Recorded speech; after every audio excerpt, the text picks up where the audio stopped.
Oh, there she is. Here's Malika. Hi, Hi, Malika. Malika. Hello. Hi.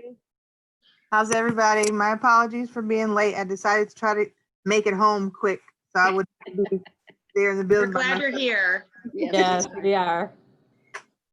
Malika, this spring we missed your get together with all those girls. We didn't have that. Yes, I was missing it too. Yeah. Well, maybe next year. Keep our Absolutely. fingers I'll crossed. make up a lost time. Yeah. Okay, I'd like to call our policy meeting to order.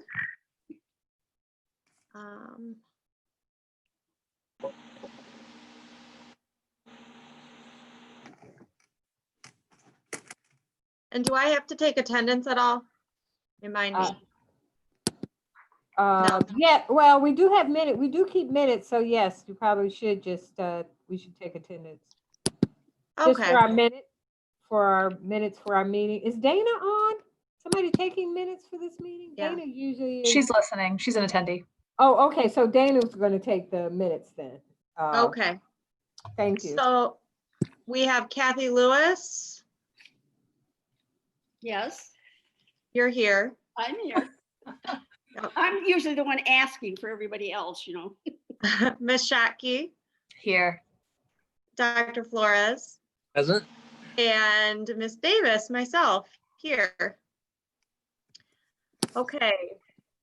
Today we are hopefully going to look at the draft for the equity and inclusion policy, and also the equity and inclusion strategic plan. And we're going to hopefully have a discussion just about the things that we see in both of those documents that we definitely want to keep in there. Maybe make any add anything to the policy, the draft, make any changes. So hopefully some of you had a chance to look at those. And then there was also a letter that's posted on the website that Malika sent. And Kathy, forgive me, I might have to forward it to you because for some reason, I think I sent it to Kim instead. Okay, yeah, So, no, I get that, yeah. So our hope is to really just get a policy put in place. And I know Sharon has also been talking about adding an anti-racism policy, but for now, this will be our focus. I was kind of thinking, Sharon and I were talking about possibly utilizing this meeting and then our September meeting to really have a plan that we feel comfortable presenting to the full board as an equity policy that we think would really work for our district. So I will be hopefully talking to Ms. Grant prior to our work session in October. And if we have time on that meeting agenda, maybe we can present what we've come up with to the full board. So I did some work with these documents, but I thought I would just open it up to, I don't know if Sharon, you want to go through the document or if we just want to open up discussion. How prepared do you all feel? Were you able to look at these? Mm-hmm. I was able to look at the plan that was drafted in 2017, and I read that over, and then I went into the zip files and looked at the Portland program and the Minneapolis policy and all of the other ones, San Jose and whatnot, and then I just zeroed in on things that I felt were very salient and laudable items that we ought to be including in our draft. And so when I was looking at the draft, I said, okay, well, I don't know if all of these things are in there, but you know, whatever way you guys want to proceed is fine with me. If you want to just dig into the draft, we could do it that way too, I guess. good, maybe if we, oh, go ahead. I don't know. I think there's two ways we could go about this. We could look at the draft, go through, and as we're going through, each of us can make our comments based on what we see.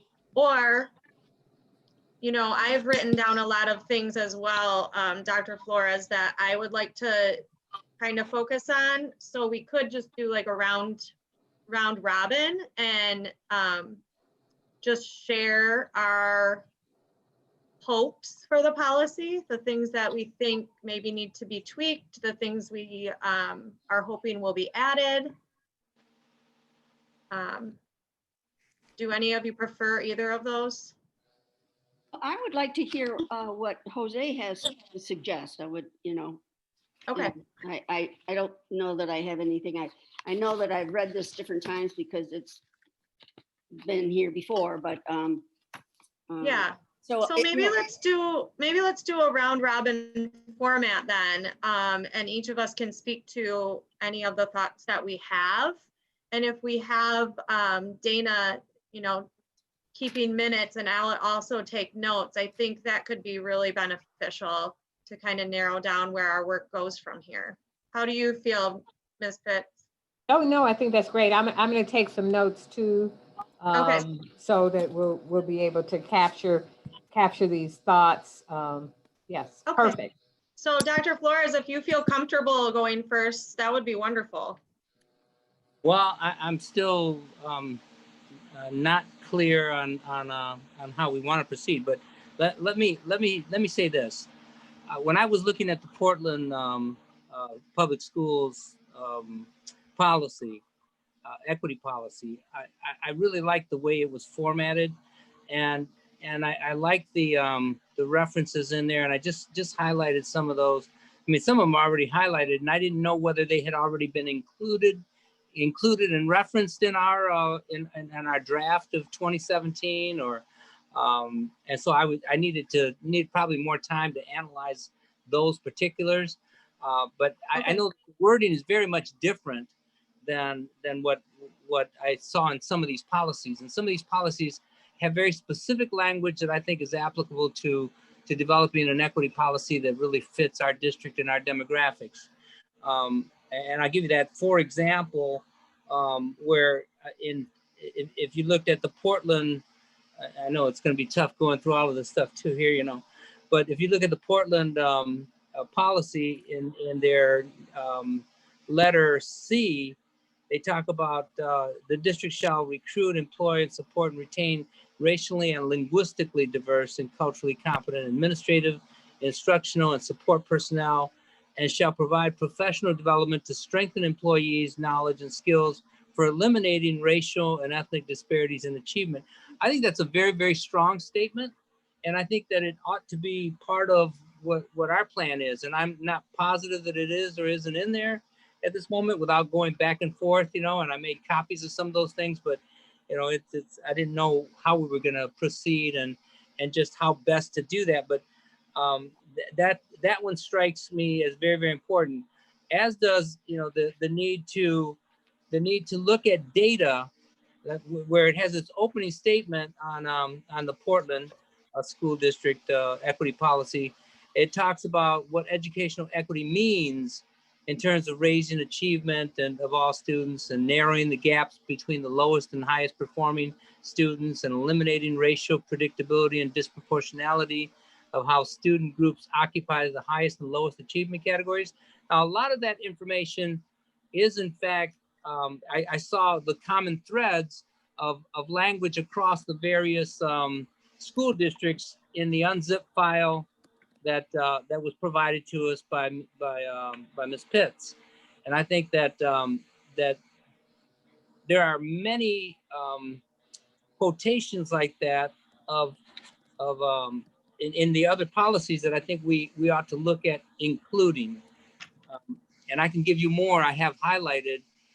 I don't want to take up all of the floor here on that without any kind of input, but or at least widespread discussion here from all of us. But you know, the Minneapolis district, the Minneapolis district did the same thing. You know, they said and a very powerful statement here that I thought really ought to be included in ours is that when it in the purpose of the equity and diversity policy that Minneapolis developed, says that about halfway down the page, it says, talks about gaps. It says these gaps are contrary to our belief that all children can learn and succeed. And I think that was very powerful. And then it talks about adult behaviors. I think you probably skipped the next sentence, but then it says adult behaviors must be concentrated on elimination of gaps, particularly those that are predicated, on a student's race, ethnicity, home language, personal characteristics, or culture, and on assurance of educational equity between students. I thought that was very powerful.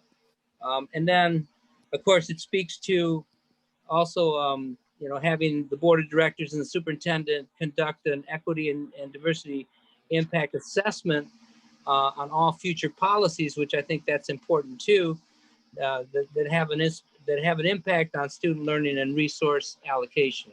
So, but there's a lot more, So I guess I'll just give you guys a chime in, and let me know if I'm on base here or not. No, I think what you're sharing is exactly what I'm looking for. In fact, a lot of the things you said were things that I had written down as well when I was delving into this work. I think it is hard to do via Zoom. It would be so much better to have these physical copies out in front of us. But if I can kind of just piggyback off of what Dr. Flores said, I also had down there in the letter that Malika sent that is on the website, correct me if I'm wrong, Malika, that is signed by Dr. Roby.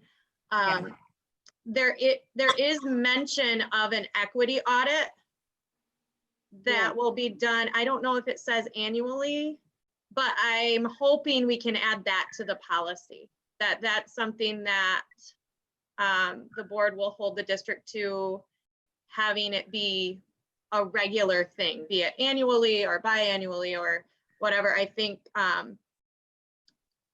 Now, I think that didn't we vote one time to hire a group that was going to come in and do that for us for this year, but of course with this crazy year, so that would be our stepping off spot? Or I don't believe that was the same thing. I know that there was an equity audit done, but I correct me if I'm wrong, it was specific to STEAM schools.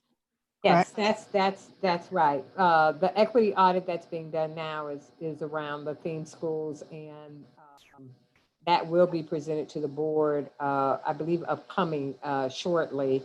I'm maybe at the retreat, I'm not quite sure, but we just got some preliminary information, and the superintendent's reviewing it was now. this outside company that was going to come in? Yes, yes, that's I it. didn't know, which just theme school, so, okay. It's that theme school enrollment process. Okay. And I haven't seen it yet, so it might, I don't know the whole parameters, whether it switched off into other things, but that was the purpose of it. Speaking on those equity audits, I really liked what Bellevue School District did too. I think it was called Bellevue, right? Yes, it was. How it almost looked like they had staff looking with a certain rubric of questions that dealt with equity. And I think that there's some power in that. I think that that having staff involved in it gives that real perspective of hands-on, who's using it in the field. How does this really apply to kids? They see it every day in the front lines. And I think that there's some utility of having that as one of the components of assessment of equity. But I think that there's also some external assessors that we could bring to bear. One of those being, like the Office of Civil Rights or other sort of checklist audits that come in, and they look at everything, and not so much to bring out issues that would get us in trouble, but rather that to prevent those kinds of issues from developing further. and I liked, you know, while I have your attention on that whole issue of prevention, you know, I have often advocated that we look for resolution on how to make our schools less segregated. And when I was looking at the San Jose USD Equity Board policy on 1.B on that document, I highlighted it because it said prevent racial or ethnic isolation in district schools. And I hope that that resonates with people here, because we need to prevent. We need to begin to set a platform of active action, and that may encompass a lot of different things, a lot of strategies, to make sure that our schools are more integrated and that we prevent racial and ethnic isolation in our schools. That we have that, it's prevalent. And I keep saying, you know, I don't know what it's going to take for us to do this. You know, I spoke once about how we ought to have an aviation academy at Ottawa Hills High School. Why? Because it would compete with aviation academy that's way out in at the airport.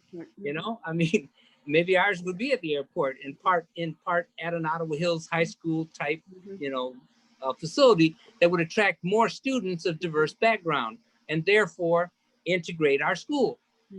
We might do the same thing with coding, and maybe a partnership with what's that company out there that took over the pyramid? Switch. What's it Switch. called? Switch. And we might develop some program like that and put it at a union high school as an example, where they have partnerships with and internships at Switch. Wouldn't that be amazing? Wouldn't that attract and integrate more students of diverse background, majority and minority? You know, which is really what our goal is to try to create that kind of environment today that says, you know, kids of all backgrounds can learn together, can live together, can work together, can respect one another, and can achieve at the same levels as others. You know, that to me is the goal. I agree with you 100%, Jose, but I think Sharon and I have had conversations about this, and, you know, really, because we have neighborhood schools, and our elementary schools, the neighborhood schools attract the people who live around it. And, you know, like Aberdeen is very, you know, mixed as far as I can see. They've, you know, got them all there, but I do know that there are schools where you just have this many kids, or you might just have African-American kids. And, you know, it just seems as though it's more of a neighborhood issue, and having, you know, affordable housing or something so that people can afford to live in a different neighborhood if they choose to. But, you know, it seems to me that that's a bigger societal problem than, and you're right. I do agree that having these attractive programs, but I think that's what we're trying to do now, aren't we, though, with Ottawa Hills? Aren't we trying now to? Yeah. One reflection on your comment. We live in a racially isolated community, no doubt. We have Grand Rapids is one of the most segregated, you know, cities in the state, and we're one of the most segregated states in the union. But we need to be thinking about how do we overcome that by creating vehicles to promote integration. And I really, you know, that's what I think is missing. You know, I grew up in Grand Rapids. I went to the schools here, and there was great benefit from integration in these schools. But, you know, over the years, I mean, we've gotten even more racially segregated in the city rather than less. And I think that, you know, because we are an educational institution that serves the greatest number of students in this city, that we need to lead the way toward integration. We need to lead the way, and that's going to take some very, you know, finite strategies, some very innovative approaches to making sure that people are growing up with engagement across the races and gender and whatnot, cultures and languages. Dr. Flores and team, what you're saying is so interesting. I'd like to point you all to, right now, the New York Times has a podcast going on called Nice White Parents. Oh, I yeah. was thinking about it verbatim. And it's so interesting. And I think everybody on this committee, if you haven't listened to it, really Nice need white to listen. parents, huh? Yes, it's a New York Times podcast. You can find it on the Apple Podcasts or wherever you get your podcast. But I'm reading a book about white but kids, but this is very, it Titled speaks to some of the things that Dr. Flores is Yes. talking about.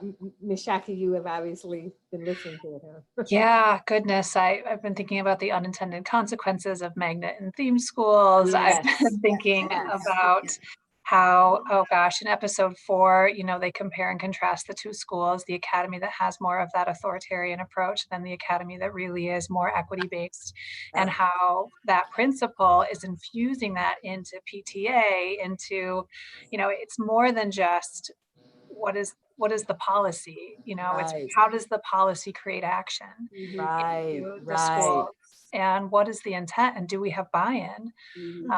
That's why this work feels so massive to me, so massively important, but also from a process standpoint, I'm just having a hard time thinking about, like, how do we take that first step Well, as a Board of Education? I think Dr. Gorman told me at one time that about 40% of Northview's entire student body is made up of Grand Rapids Public School kids. And, in my neighborhood here in the Northeast End, in the far Northeast End, all up and down the streets this spring, it was all, congratulations, Northview. There were Kenowa Hills, all the Christian schools and the Catholic schools. I mean, I don't know. I mean, I don't know anyone in this neighborhood that goes, right here in my area, that goes to Grand Rapids Public Schools. That's what has to change. We have to get the white kids back so that we can have, you know what I mean, Sharon? I want to be really cautious of saying that. I Yeah, don't but I mean, know it's that the bottom line, though. Oh, You're not going All to. right, so well, let's get back maybe to Ms. Davis, Yeah. for you, Yeah. Okay. finishing your comment. So this kind of can piggyback off of what just got brought up, and really just taking, like, what is our role as a board, and making whatever policy we put in place, which I really do feel like it's so important that we get this policy put in place. Seems like it's been in the works for way too long, and I think now is the time to do that. So, but really making that policy be a living, breathing part of what we do as a district and everything that we do. Because if it's just a policy, it's really not going to affect anything. And so my mind keeps going back to, and I've said this to many of you, having a list, and I don't know what we call it, but a list of questions that we put out to have answered whenever we as a board vote on policy, purchases, initiatives, programs. We have these 5-6 questions rooted in equity that have to be answered before we will take a vote. And so I really was taking all of the documents that we were given and kind of writing some drafts of those questions. And I feel like once this meeting is over, I will probably type those up and send them out to all of you, just because it's so hard to really delve into it with me just reading them. But I really liked is it Albemarle County Right, yeah. that you sent, The that has a checklist. policy review checklist? Yes. And I'm seeing it for our work as being more of a, like I have already said, policy, purchases, initiatives, however we word that, review checklist. And here are the questions that need to be answered. Kim, is that one you were going to send to me and you didn't think? I believe I sent it to you just a short while ago, Kathy. Oh, okay. Because I haven't had time to read it. Yes, so basically this document for this public school, whenever they adopt a policy, it has 5 questions that they will ask. And then it has a yes, no column, and then a spot for comments. And I won't take up too much time reading the questions that I came up with. And obviously I always depend on Dr. Flores to kind of eloquently word things for me. But I will type those up so you guys can have a look at them. But just a couple of them that I came up with when I was gathering from all of the documents. So the draft policy, the letter that Dr. Roby has on the website right now. And just a few of them, I have, does this, whatever we're presented with, does this counteract and close the gap of inequity? So that's a question we can ask whenever we go to approve something or vote on something. Another one is who doesn't have access, whose voice and perspective is missing. Another one I have is, does this celebrate our diversity as a district? And I think I really cling to that word celebrate. I think, you know, my kids go to Southwest Community Campus and primarily Hispanic, Spanish speaking families. And we don't go there because we're trying to integrate or because we do partially want the diversity for our kids, but we get so much out of the diversity from that school. So we just feel just so privileged to be a part of that school. And I really think that they do a great job of celebrating culture in that building. And I think that celebrating really is going to families. So that was one question. Does this allow for each student to reach their highest potential? Which kind of speaks to what Dr. Flores had mentioned. Are resources being allocated equitably?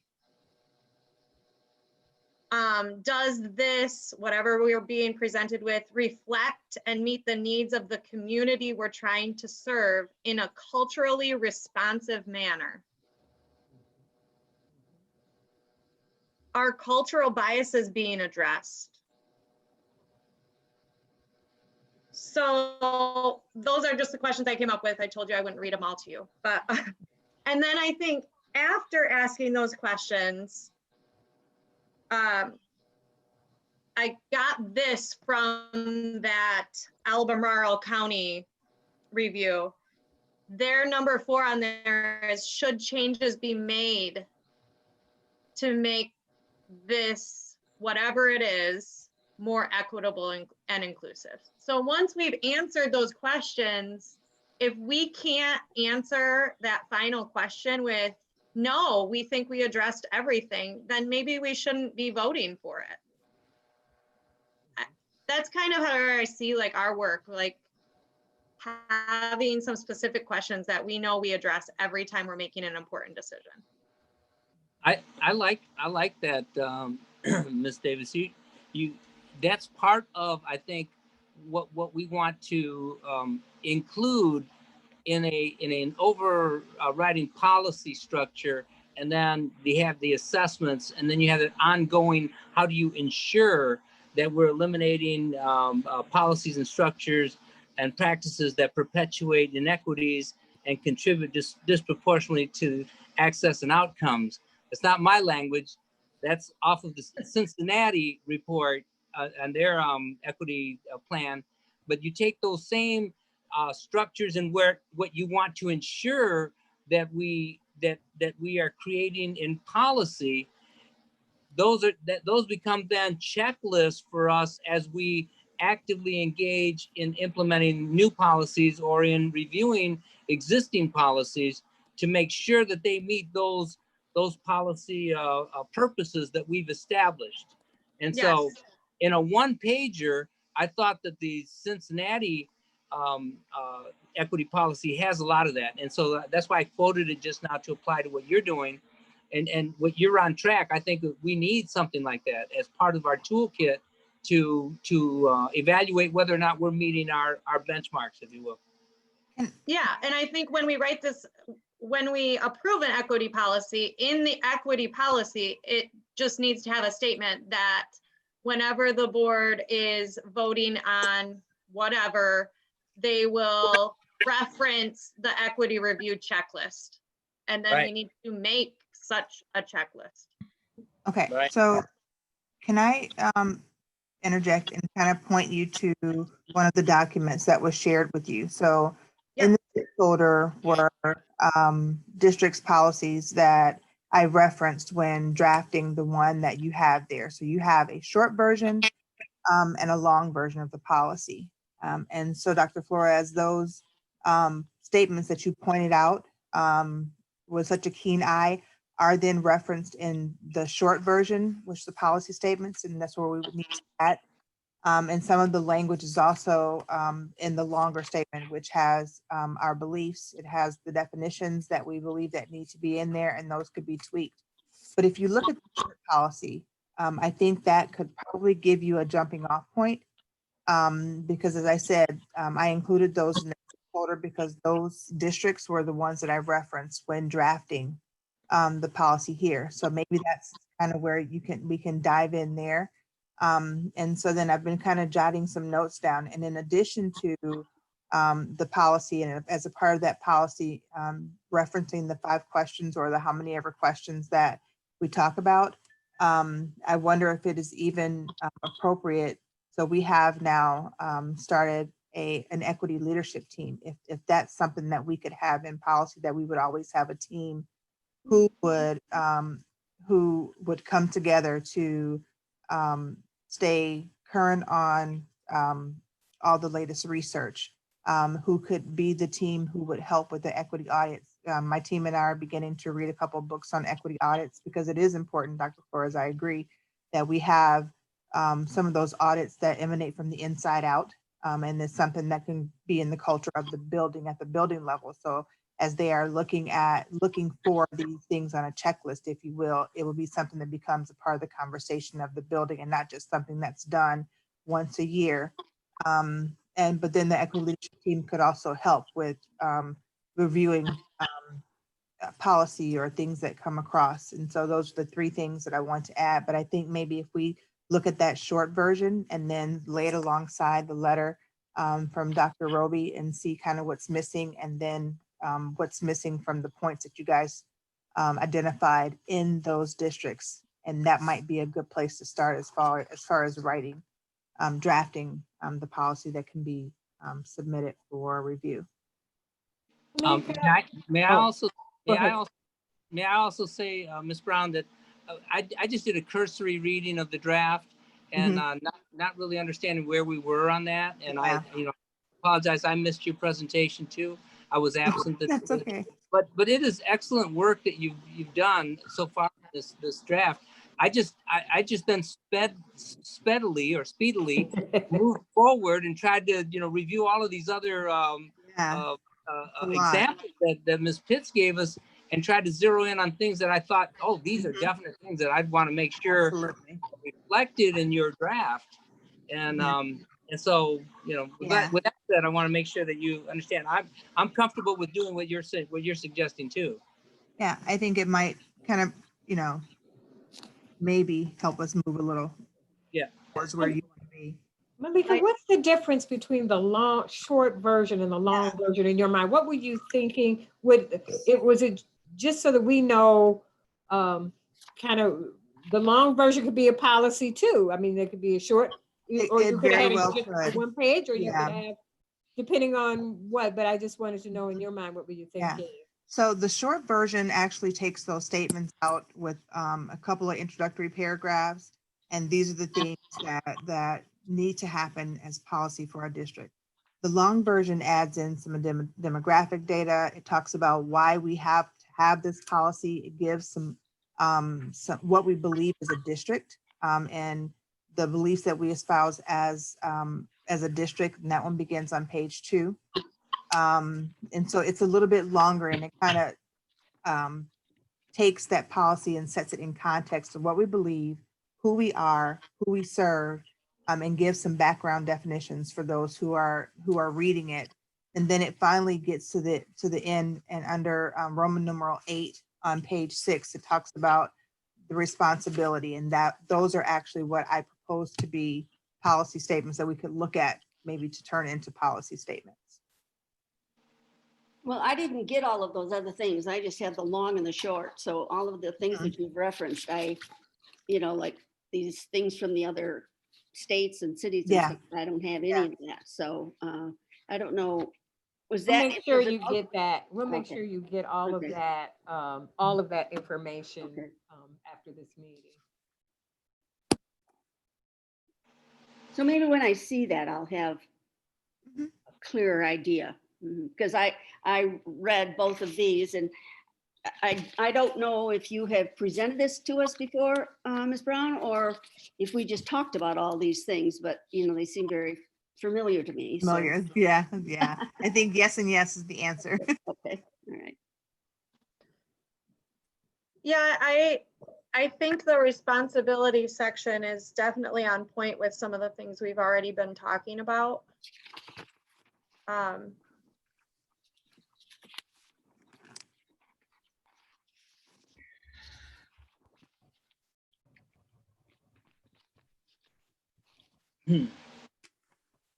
thinking a bit of, oh, go ahead, Dr. Flores. Can you help me too, Mr. Brown? Is there a statement in one of these short or long versions that reflects that we should allocate annually the district's many financial, capital, and human resources equitably? I like that from the Cincinnati statement too. It is, Um, I do not we- believe in short or long, but you can certainly add it. I think it would be a possibility that we can talk about. Because we talked about this before in board meetings and in finance, and I remember that we said that if we believe in something, then our budget needs to reflect that. To reflect it. Yes, Exactly. absolutely. And so that's a very strong statement, and I think that we ought to include that.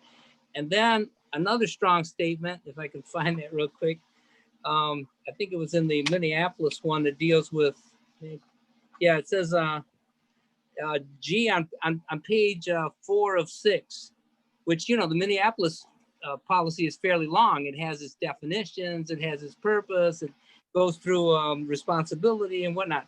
But G at the top of page 4 of the Minneapolis equity plan or policy, it says the district shall promote the diversification of its vendor and supplier core in accordance with law and district policy. I think that's so important because we've talked about, trying to involve, our and I'll use the word minority. I know it's an old word, but it still is part of my vocabulary. Minority vendors, trying to bring them into the fold to provide services to Grand Rapids Public Schools. And I'm not suggesting any quotas or anything else that might be against the law or interpreted against the law, but that we have a policy that encourages us to involve in the diversification of our vendors and our whole bidding process to make sure that we're doing a Grand Rapids first, and that obviously in Grand Rapids you're going to have some of these people of color and gender and groupings that will apply.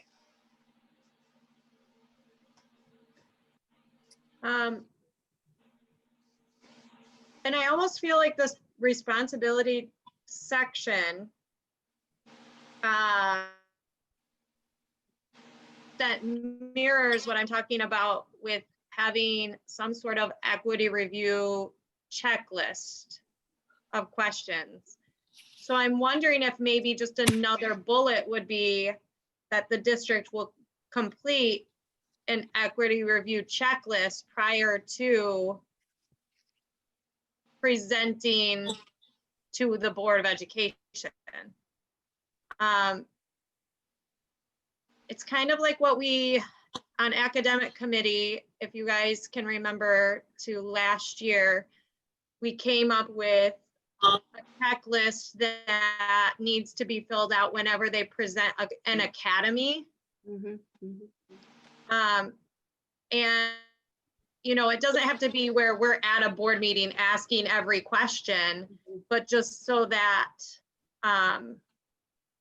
These the things in district back of knows, their mind. cabinet knows, these are the questions we need to share with the board whenever we present. We have to have the answers to those. And this responsibility question or section could honestly be what makes up those questions, if that makes sense. Like an equity compliance checklist. Yeah, these are the things you need to, as a cabinet, as a district, have answered before you even have us vote on something. Right. And Dr. Flores, to your point, that could be when we vote on choosing a vendor. Those questions need to be addressed when they present a vendor to us. Does that make sense? Mhm. I think Miss Williams did something about that, didn't she? Didn't we talk about that on finance? Were you there, Miss Pitts? Who else is on finance? Anybody here? Are you? Well, didn't we do something about that? Didn't Miss Williams present something about our vendors and making sure our vendors? We've discussed it. We have requested information from our CFO. You know, I don't know. It just really, to me, I don't think it's gone anywhere. Okay. And I'm glad to see it reflected in policies in other districts across the country that were put into the zip file, because I know, you know, that we need to be advocating for this, just in an equality basis, you know, and measuring Well, equality. You know, you measure equality differently from different perspectives. You know, those who have power measure it differently from those who do not have power and influence and access. well, and does it make sense, Malika, for the equity leadership team to maybe draft a possible equity review checklist that could be then put into the policy? Absolutely. Mhm. And So really, it could be mostly based on what you already have here under the responsibility section. And then maybe add a couple of the things Dr. Flores has mentioned in that responsibility section. Mhm. I think the majority of the work is there. It's just kind of rewording it as questions that need to be addressed. I don't know. Yeah, that's definitely something that we can research and do. I am overwhelmingly feel like this needs to be part of our retreat. I feel like there's so much that we need to take from the top of the funnel to get down to a policy. I worry that maybe we're doing it a little backwards, and I only worry because of our history. I feel like we went through this when I was on policy a bit ago, took it to the full board, and then full board wasn't a part of the development of it, so there wasn't buy-in, and then we went into hiring a new superintendent. You know, we got distracted, and I don't want to see that happen again. I also don't want to put the brakes on this conversation, but I'm curious if maybe some of the work is for us to prepare the materials, the questions, and the desired outcomes for the work session, so that our superintendent, our entire board, the equity leadership team, all of us together can say, here's what matters, the guiding principles, and then take it back into policy to do the detail work. I don't know, I open it up for dialogue. Just wondering if we're going to get stuck because we're trying to give everybody a policy that they haven't been a part of creating. Yeah, I agree. I haven't talked to Ms. Grant about what the agenda looks like in October, but if they don't have a lot planned, this could quite possibly take up a huge chunk of that day. Without a doubt, or it could be a work session too. It doesn't have to necessarily be the retreat, but I think we can ask for that. Because yeah, there are so many places that this needs to filter into once the policy's set. So Has the board had the training? I mean, it's hard to talk about these kinds of things without some training first, some context. I can't remember. Did Malika, did you do any of your training for the board? Oh, you scared me. We did. We did several years ago a book study. Right. Yeah, I remember that. Right. But as far as from me, I think maybe, I don't know, did Harvard come and do something for you all or was supposed to? but I've not done any of the ones that I offer for the board at this time. Because I think one of the things that I'm just thinking out loud, to help kind of put things in context for the board, even here's what sort of the district has been doing, here's kind of where we are and what we're thinking. And like you say, we have, even if we decide to tweak based on all this, but then the board has some opportunity to talk about what their desires, wishes are, whatever. And we could almost use that as a checklist to see if we've already captured that in the draft policy.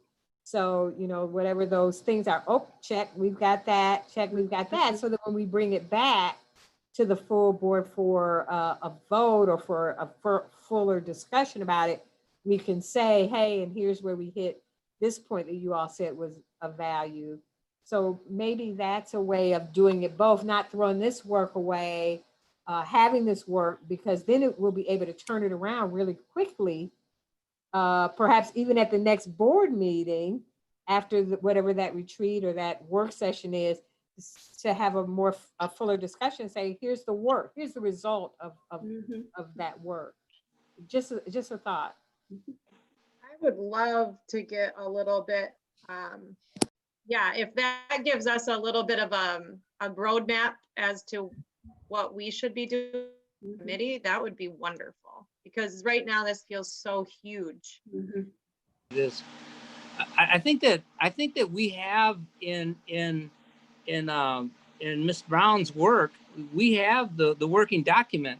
I mean, this is a good document. I think that we ought to just throw some lines in there, some spaces, and add in what we think collectively as a policy committee, which is our committee work, and flush this thing out. Put in the other pieces we want. We called it what, a equity review checklist.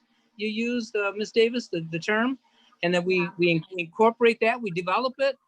We put this forth as a draft template, and then we ask for the full board's input into that in a more concrete and inclusive process, so that there is that buy-in. But I think it's our work, and I think that staff are hearing us in terms of what we want to include in the policy if we agree.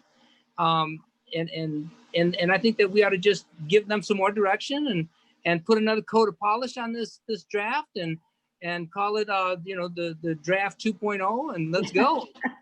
Let's get 3.0 till we get to what we're supposed to present and adopt a policy.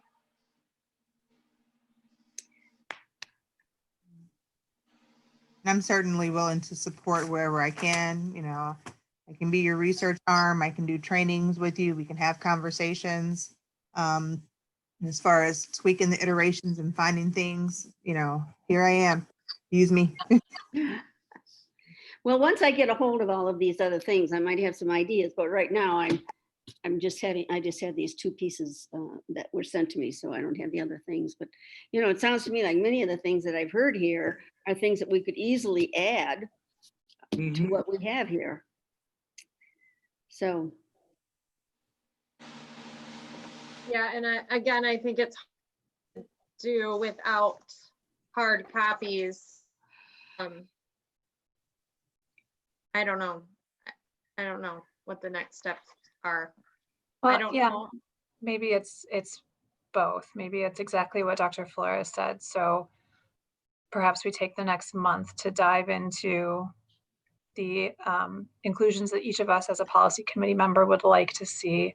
We ask Ms. Brown to include those in the ways that she sees as best in her draft. And then we present that to the full board with the supporting documents of where we took them from, what the other equity policies look like, our rationale. We do that at either the October retreat or a work session, depending on what fits. And then, like Dr. Flores says, that's when we can start to get buy-in. So they have the guiding documents that we use to create our enhanced draft. And then from there, we could potentially have a final by November, I think. That's what I'm hearing. I hope yes. Is there any way on this long version Malika, is there any way that we could get a version of it that we can add, like that could be shared with us? Where I don't want to ruin the document, but I'm wondering, since we're all virtual and working independently, as we're looking into things, where we could type in Yeah. suggested changes. Does that make sense? So that when we come Yes. back together, it's not just talking, we have all of our suggestions on that document. Yeah, I can make a copy, like a virtual copy of this and put it in Google Docs and send you guys the link so that you can be in suggestion mode. And that way, you can either make the suggestions right in, people can comment on suggestions, and it can be a means of communication. And then you'll have a living record of how things have changed. In the meantime, keep another original copy. Mhm. I think that would be really helpful. And then at our next meeting, we could just go through the entire document and talk through what we've added. Does that make sense, team? Yes, except, don't put any comments in there because I don't want people I don't want anybody to say this is a open meetings violation. So just put type in what your changes are, save your comments for the board for the next meeting, and then you can speak to, because what I don't want is the people start, talking back and forth about commenting on your comment, et cetera. Right, So right. let's not do any comments. Just Yeah. put in your whatever changes you want, and then at the next committee meeting, then everybody can talk about why they put their comments on, and we can have a discussion about it, if that's okay. Yes. Thank you for mentioning that. No opinions, no Right. whys or reasonings. Okay. Yeah, okay, sounds good. One more question, Kim. You referenced some letter that Dr. Roby has on the website. Did she Yes. send it? Did she send it to us? I will send it to you, Kathy. That's probably my mistake. Malika had sent it to me, the link, and it is on the website. But I have a link from Malika that will take you right to it. Okay. All right, okay.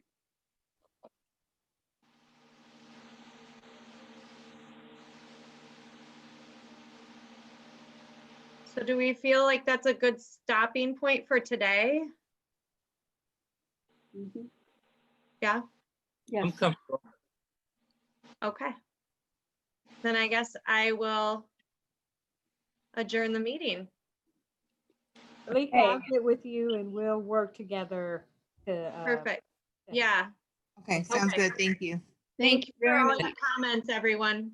Thank you. Thanks, you We don't guys. have any public, we didn't have any public at our meeting, or did we have any public at our meeting? Not that I I can. just want to make sure that if we did, we would open it up for.